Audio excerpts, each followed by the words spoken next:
Hello, my darlings. I have a new creepy tale for you guys, and the title of this one is called Nobody Home. This wonderful story was written by a very gifted author named Doug Leblanc. Doug's story was first published on Ritzy, and I'm honored that I have the chance to narrate it to you guys tonight. I hope you guys enjoy it the way I did. I want to say to all my new subscribers, welcome to my channel, and I hope you enjoy the content. I know I say this in every video, but I can't say this enough, and I really appreciate you guys liking and subscribing. I hope you guys enjoy my narration. I know I'm not the best narrator, but I try to make it pleasant and enjoyable. So I want anyone who watches my videos to relax and get their minds off their troubles and enjoy these stories. I want to say Happy New Year to you, all of my new subscribers. And I hope you guys get everything you dreamed for this year. So, I'm going to jump right into Doug's story. And if you guys would like to check out Doug's author page, I put the links to his Ritzy page in the description box below, so you guys can check out Doug's other stories as well. So I'm going to jump right into this one. The title of it is called Nobody Home by Doug Leblanc. We got the call from dispatch, and I sighed. Not again, I complained. My partner laughed. Jack, you always gripe about going to the crepe mansion. He chuckled as he turned the car around. It should be called the creep mansion, because it gives me and everybody else the creeps. He smiled. Could be worse. We could have that bike club making noise again. Mike, to be honest, at least they're normal people. No ghost, no cobwebs, no dead people. I like it that way. Yeah, well, could be worse. Let's head out there. Sure, Mike, whatever you say, I told him as I let dispatch know we were heading there right away. A noise complaint, of all things, I muttered. How the hell can you have noise coming from an old wreck of a house? We'll find out when we get there, he said as we drove through the streets. Soon we were approaching the crepe mansion and saw Mrs. Willens standing on the street in her dressing gown. I sighed. It's gonna be one of those nights. Mike chuckled as he pulled the car over to the curb. Good evening, Mrs. Willens. And how are you this fine warm evening? Annoyed. That's how I am. How can anyone sleep with the racket coming from that dilapidated piece of junk they call a mansion? What racket? I told her. I can't hear a thing coming from there. Well, there was just a short while ago, and you'd better put a stop to it or else. I pay my taxes, and I demand peace at night. Very well, we'll check it out, Mike said to cover my yawn. She humphed, turned, and stormed back into her home. Mike looked over at me and sighed. We might as well check it out now that we're here. I took out my flashlight and indicated he should lead on. I followed him to the so-called mansion, and we entered the front door. It opened easily. In fact, it was barely hanging on its hinges. We entered and gazed about. There was no one here, and the place was indeed a wreck. Cobwebs were everywhere, and what furniture there was smashed into pieces. It was cold and dark, and I didn't care for either. Broken glass lay scattered everywhere, and what sound there was reached our ears as to be so quiet as to be a whisper. We checked everywhere, including upstairs, downstairs, and the basement. There was simply nothing there. The place was deserted. See anything? Mike asked me. Yeah, me sitting in a nice bar when this stupid shift is over. Mike laughed out loud and there seemed to be an echo. A strange sound came to them, and we looked at each other.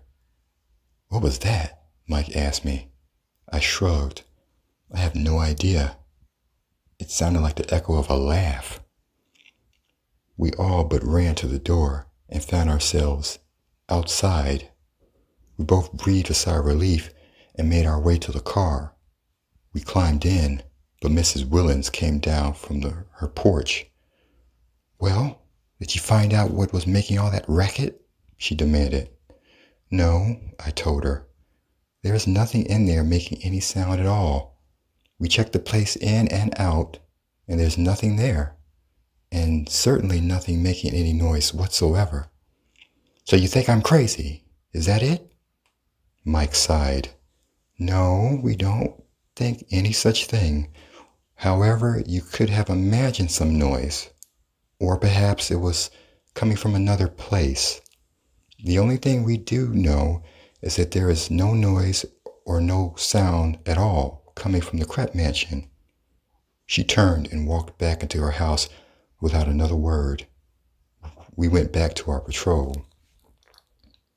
The night was getting on, close to midnight, when another call came in from dispatch. We were ordered back to the Crep Mansion. Damn, I swore as Mike turned us around towards the foul place. We drove up just as Mrs. Willens came storming down from her porch. "It's happening again," she practically screamed. "It just stopped as you pulled up." We climbed out of the car, and as we looked over at the house, we saw a figure entering through the front door. "Hey, who's that?" I demanded. Mike shook his head. "No idea. Do you?" Mrs. Willens shook her head as well, but said, "I have no idea, but I've seen him come and go through the front door a few times, always at night." Suddenly, there was a huge blast of noise coming from the mansion. "What the hell?" I asked, as the lady in front of us smiled triumphantly. I told you. Now you'll believe me." I looked at Mike and reached into the car for a flashlight. Mike already had his by his side. Together, we made our way to the derelict home. Lights suddenly appeared in every window, and I was really getting scared. What the hell was going on? We reached the front steps, and as soon as our feet touched the first one, everything died. No lights, no noise, nothing. We looked at each other and went in. The very same scene as when we entered the first time was visible. No one, nothing else, nothing but deep darkness. There was a slight difference, though. It felt as if there was a presence, as if there was someone there. We looked firmly about, but there was simply no one present. Mike looked at me. "I'll check the back of the house. You look around here." I nodded as he moved away, and I shone my flashlight everywhere I could. Suddenly, there was a man standing before me. "Looking for something?" he asked me mildly. I jumped a mile in surprise. "Who the hell are you?" I demanded. "Nobody, really. I just exist here." "Who are you looking for?" "You assuming you're the one making all the noise all night long?" He smiled. "That might be me, all right. I do get a bit noisy at times." "Well, mister, you're in a lot of trouble." Mike suddenly came back. "Who's this?" he demanded. "He says he's nobody," I told him. He looked at me. "Really? You have to be somebody." "Oh, I was at one time. I am no longer. I can show you around." "What?" "Sure. You go ahead, Jack. I want to check something down here first." "Okay." The man led me upstairs until we came to the front room. "Here it is," he said evenly. "Here what is?" I asked. The somebody you're looking for. What? I looked and noticed there was indeed a dead body lying amongst the garbage. I went to it, then paled. He had been dead a long time. Judging by the level of decomposition, I ran to the stairs.